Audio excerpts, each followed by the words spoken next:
La fête de l'Aïd el-Fitr célébrée aujourd'hui en Côte d'Ivoire, la réconciliation et la paix entre les Ivoiriens au cœur des sermons dans les mosquées. Célébration de la fin du Ramadan, la prière mais aussi la fête en famille, les échos dans cette édition. Au Mali, à 2 jours du second tour de la présidentielle, la question Touareg s'invite dans les débats.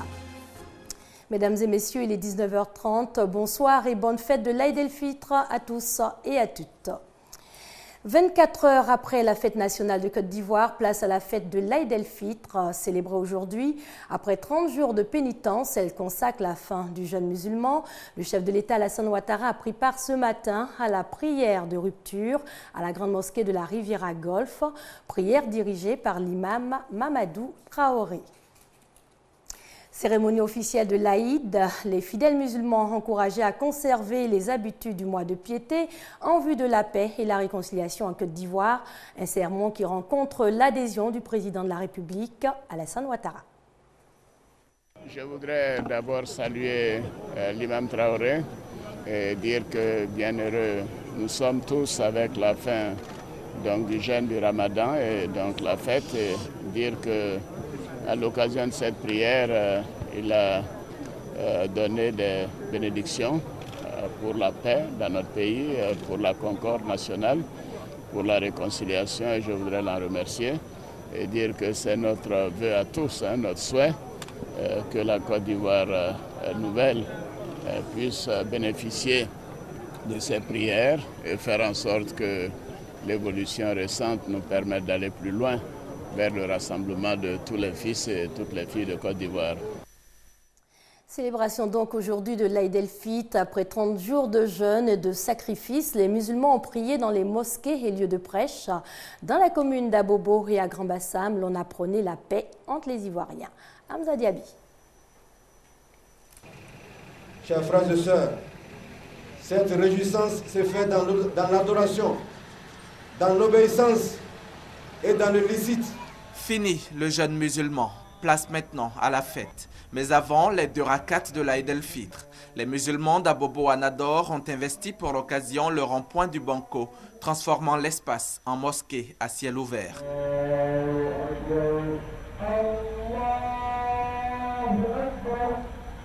Après 30 jours de pénitence, d'invocation et de privation, l'imam d'Ambélé Mamadou demande aux fidèles de demeurer dans la piété. Ne perdez pas cette habitude de jeûne. N'oubliez pas sa récompense divine. Le prophète encourage le musulman, sallallahu alayhi wa sallam, à jeûner notamment 6 jours continus ou discontinus du mois qui suit le Ramadan. Plus loin, à 60 km d'Abobo, à la mosquée Fatima Zahara de Grand Bassam, même message. Selon l'imam Dramé Moussa, le musulman doit continuer à marcher selon les prescriptions du Saint-Coran. Si on faisait la prière par rapport au Ramadan, si on faisait le jeûne par rapport au Ramadan, si on posait des actes de générosité par rapport au Ramadan, le Ramadan est fini. Chers frères et sœurs, mais l'islam continue. Pour les musulmans, aujourd'hui est un jour heureux. Dieu nous a donné ce grand jour. Vraiment, on remercie Dieu qui nous protège, qui nous donne la foi. On est un peu fatigué, mais aujourd'hui, vraiment, c'est la grande joie. Tout à l'heure, on ira à la cuisine pour préparer les bonnes nourritures pour nos enfants et nos maris. La fête de l'Aïd el-Fitr est une occasion de retrouvailles des proches. Elle est célébrée le premier jour du mois de Shawwal. Après la prière, donc, la fête en famille, l'heure était également au partage et aux retrouvailles autour de repas copieux.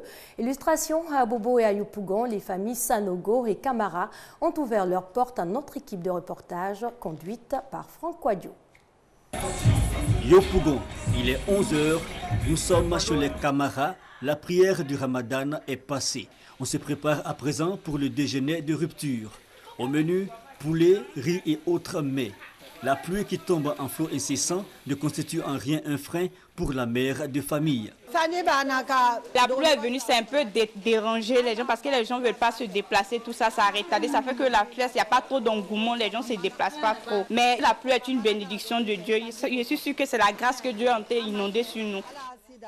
Avant de passer à table, le patriarche, le père de famille, Kamara Samouka, réunit quelques-uns de ses 18 enfants pour la bénédiction. Pour lui, cette fin de Ramadan a un cachet particulier. On a fait 20 poulets. 20 poulets et puis un mouton pour la famille. Si tu as ton ami, tu vas l'envoyer. Ton camarade, tu vas envoyer. La famille va bien manger dans 3 jours. Aujourd'hui, demain, après-demain. 30 jours de privation pour la régénération du corps et de l'esprit. C'est un bonheur donc pour les jeunes fidèles de se délecter du repas familial. Après le Ramadan, on se retrouve en famille pour que le vieux puisse faire des bénédictions. On nous touche. Chaque année, on se retrouve comme ça, on mange, on fait tout et puis après le soir on rentre. Se retrouver dans une célébration comme ça avec la famille, tout et tout surtout, ça fait du bien, ça remonte le moral. À Abobo, chez l'ancien maire de la commune Adama Sanogo, l'ambiance est festive, atmosphère Woyo mêlée au son frénétique du djembe. La célébration du Ramadan est aussi l'occasion de formuler des pensées positives. C'est le lieu de faire des bénédictions pour la Côte d'Ivoire, pour tous les Ivoiriens. Je dis bonne fête à tout le monde. Que Dieu continue de nous guider, de nous orienter, de nous assister et de nous soutenir. La fin du jeûne du mois de Ramadan, moment festif, mais aussi moment de recueillement et de bénédiction. Et puis en bref, la fin du Ramadan célébrée une fois de plus dans la division au Sénégal où l'on a fêté hier. Une autre partie de la communauté fête aujourd'hui et demain vendredi, c'est la majorité des musulmans sénégalais qui va célébrer l'Aïd el-Fitr. Retour chez nous pour les derniers échos de la fête de l'indépendance. Hier, dans le département de Daloa, le 53e anniversaire de la Côte d'Ivoire libre a été ponctué par des parades, des activités sportives ainsi qu'un concerto. Notre envoyé spécial dans la cité des Antilopes, Ami Koulibaly Kanga.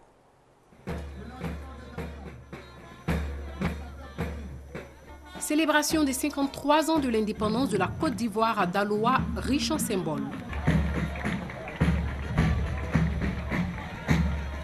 Des moments qui ont permis à la population de sceller des liens forts avec l'armée.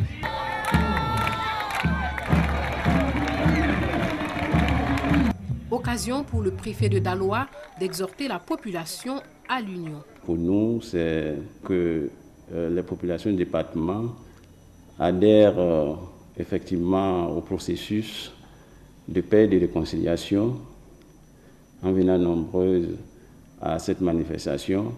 Il n'y a pas de différence d'appartenance politique, religieuse, ethnique. Toute la population s'est retrouvée et elle a participé à cette fête.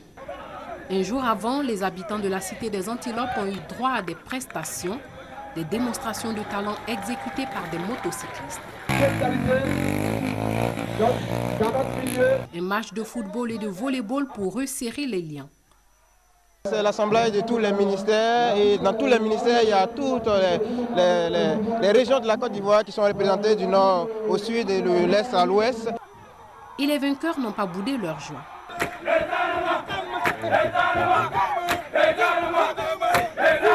Retraite au flambeau et concerto ont aussi meublé ces moments de partage et d'émotions fortes. On ne parle pas de bégué ici, on ne parle pas de doula ici, on ne parle pas de Yacouba ici, c'est tout le monde qui se retrouve ici par rapport à ce concerto, puisque c'est la fête de l'indépendance, c'est la fête de tous. La commémoration de l'indépendance à Daloa a réuni toutes les couches socio-professionnelles unies pour une Côte d'Ivoire réconciliée. 53e anniversaire de l'accession de la Côte d'Ivoire à la souveraineté nationale hier. La prière également au rendez-vous. À Adiaké Assini, l'objectif était de confier la Côte d'Ivoire à Dieu. Thomas Guessambi et Juliette Ouya. Un an de plus pour la Côte d'Ivoire, le pays vient de boucler ses 53 années d'existence d'État souverain. L'événement a été célébré partout sur toute l'étendue du territoire national. À Adiaké Assini, le 53e anniversaire a été célébré autrement. Plusieurs fidèles chrétiens, sous la bannière des couleurs nationales, ont chanté et prié.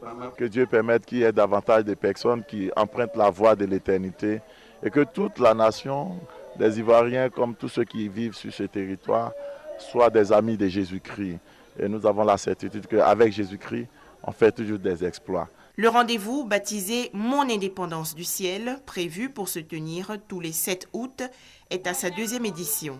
Moment de communion fraternelle, c'est le lieu où le visiteur est invité à marcher conformément à la parole de Dieu.